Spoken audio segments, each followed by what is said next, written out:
नमस्कार दोस्तों, आपका स्वागत है हमारे YouTube चैनल नॉलेज वाइब पर। यहाँ पर आपको 80 शब्द प्रति मिनट की गति से डिक्टेशंस मिलेंगे, जिनको आपको प्रैक्टिस करना है, ट्रांसलेट करना है और लगे रहना है। तो चलिए देर न करते हुए शुरू करते हैं। Ready, start. भाइयों और बहनों, आज हम स्वाधीन हैं, लेकिन हमें यह स्वतंत्रता क्यों मिली? इसलिए कि कई पीढ़ियों तक भारतवासियों ने यह तय किया कि स्वतंत्रता दुनिया की हर चीज़ से ऊपर है।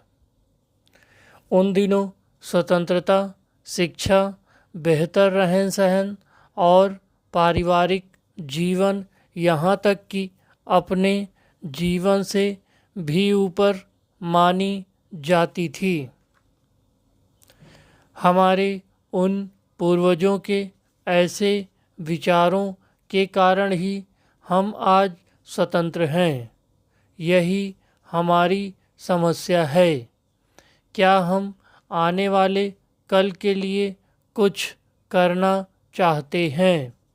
ऐसा करना हमारे लिए कष्टप्रद हो सकता है, लेकिन फिर यह हमारे दृष्टिकोण पर निर्भर करता है। अगर आप उन लोगों से जिन्होंने स्वतंत्रता संग्राम में भाग लिया था, यह पूछें कि उनके जीवन के सबसे सुखद क्षण कौन से थे, वे जो उन्होंने आराम में या किसी सुरम्य पहाड़ी स्थान पर बिताए, या वे दिन थे जबकि वे कष्ट झेल रहे थे, या एकांत कारावास की यातना भोग रहे थे। उसी समय को वे सबसे अच्छा समझते हैं, क्योंकि तब वे अपना सब कुछ ऐसी चीज़ के लिए न्यौछावर कर रहे थे जिसमें उनकी आस्था थी। वही सच्चा सुख है। एक पर्वतारोही को ही लीजिए। शिखर पर चढ़ जाने के लिए वह क्या कुछ नहीं सहता। उसे हर कदम पर तकलीफ है, परेशानी है, सांस लेना मुश्किल है, बर्फ से किसी अंग के मारे जाने का खतरा है, निमोनिया का डर है। फिर भी वह अपने सुख के लिए यह सब कष्ट झेलता है। न तो इसके लिए उसे वेतन मिलता है और न ही उसे ऐसा करने के लिए विवश किया जाता है। उसे इससे आनंद मिलता है क्योंकि इसे करने में उसका शरीर और मस्तिष्क पूरी तरह से लगा हुआ है। लेकिन हर व्यक्ति को पर्वतारोहण से ही सुख मिले ऐसा नहीं है। फिर भी चाहे हम छोटे कार्य ही क्यों न कर रहे हों, हमें उसे सच्चे दिल से करना चाहिए और हमारी बराबर यह कोशिश होनी चाहिए कि हम दूसरे लोगों और सर्वहित के लिए अधिक से अधिक कार्य करें। मेरे पिता कहा करते थे कि स्वतंत्रता संघर्ष के दिनों में भारतवर्ष के ऊंचा उठने का कारण यह था कि उस समय बहुत से लोग अपने को से कहीं ऊंचे हित को प्राप्त करने के लिए लगे हुए थे, और क्योंकि वे इस बड़े कार्य में लगे हुए थे, वे आम साधारण लोग एकदम महान हो गए।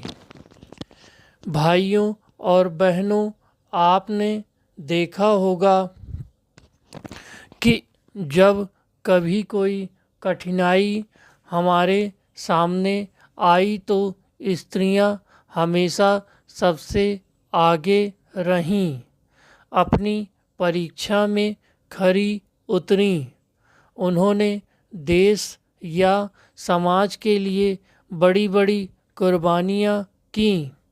आज भी मैं सोचती हूँ कि देश को स्त्रियों से इस पहल की अपेक्षा है।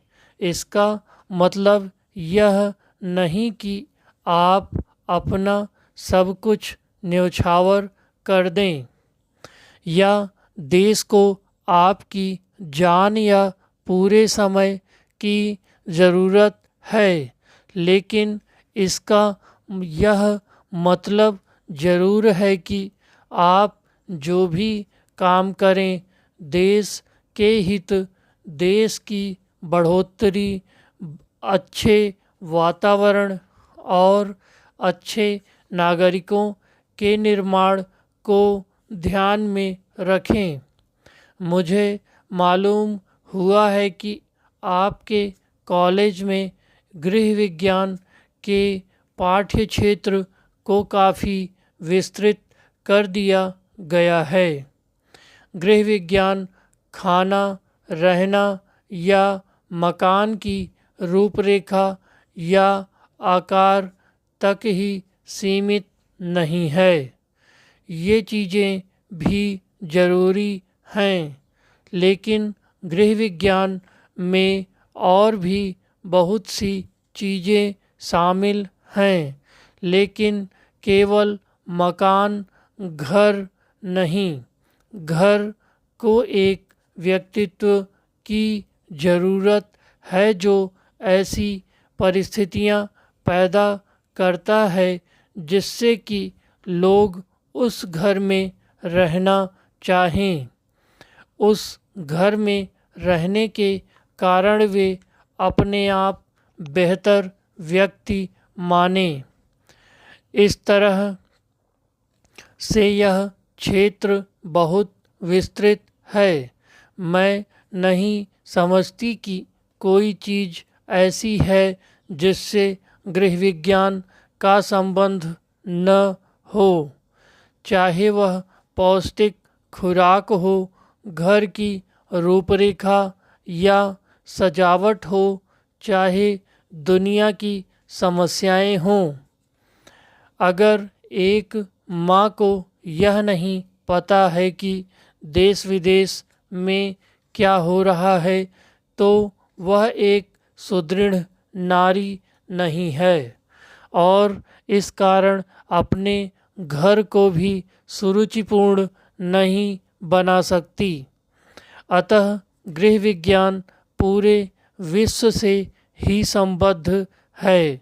मैं जानती हूँ कि आप यह सब अपनी शिक्षा में सम्मिलित नहीं कर सकते, ऐसी आपसे अपेक्षा भी नहीं की जा सकती, लेकिन जहाँ तक आपका कोष, वित्तीय साधन और समय साथ दे और अध्यापक आपको अनुमति दें, आप इन बातों को अपनाने की कोशिश करें। हमें यह कभी भी नहीं सोचना चाहिए कि घर एक तंग जगह है। एक अंग्रेज दार्शनिक ने यह सुनकर आश्चर्य प्रकट किया था कि घर को नीरस जगह माना जाता है। उनका कहना है कि केवल घर ही एक जगह है जहाँ मैं जो चाहे कर सकती हूँ, तो वह नीरस कैसे हो गया। किसी भी दूसरे की जगह नीरसता दे सकती है, अपनी नहीं। स्टॉप। धन्यवाद। इसको ट्रांसलेट कीजिएगा और इसको बार बार आप लिखिए। जितनी बार लिखेंगे उतनी ही आपकी शॉर्ट हैंड अच्छी होती जाएगी। शुक्रिया, लगे रहिए।